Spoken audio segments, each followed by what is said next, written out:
Hello guys, welcome back to my channel. In this video I want to show you guys some tips that will help you enjoy Premiere Pro better. There are some properties that you want to copy from a particular clip to another clip, and you just have to copy and paste the attributes.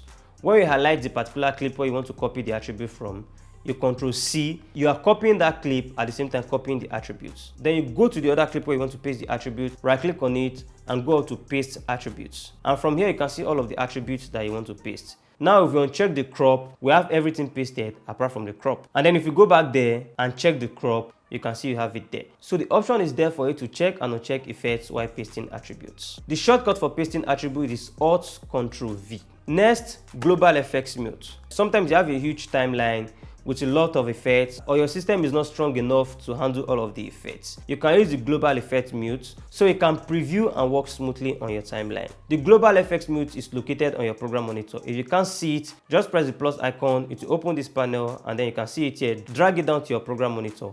Now if you click on it, it will disable all of the effects in the timeline. Now you can preview smoothly and work faster. Mind you, if you go to effect control, all of the effects are still there. So even if the global effects is mute and you export the videos, it will still export them with the effects.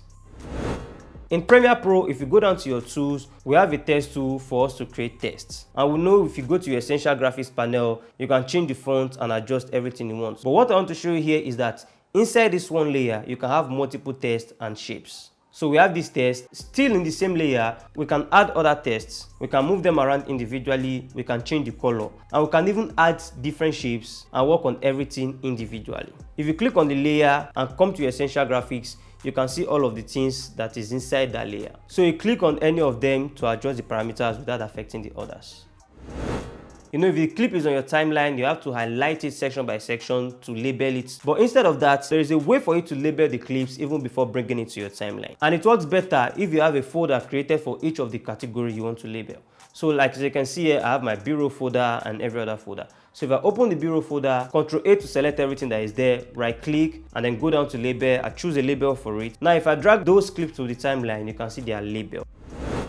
Sometimes you have a clip on your timeline and you cut different part of it, scattered across the timeline or even in the same place. And then maybe you apply a color grading. And you can see the rest don't have the color on them. What you can do is go to your Lumetri and click on this source. So from here, apply all of your grading and then it will be applied across all the cuts. Even after you've done that and applied the effect or the grading to all of the clips, you can still work on each of the cuts in the timeline without affecting the others. Now if you go to effect control, you can see the Lumetri color that was applied. So how you can get there is on your effect control, come to this source here and then you can see it. So any effects that you apply using that method will only appear here. There is this key on your keyboard directly above the tab key. It's called Tint or Tint, I don't know how to pronounce it. On your keyboard you have the tab directly above it, that's where the key is. As you can see in Premiere Pro, any panel you are working on, it has this blue border around it. So wherever the blue border is, if you hit that button, it will expand it. What you might want to use it for is to preview your edit from your program monitor. So if you're on your program monitor, you hit it, you have a bigger screen to view it from. And then if you hit it again, it goes back to normal. Or you can control click the Tint button and then it will expand it without you seeing any part of Premiere Pro. Then to go back, you just hit escape.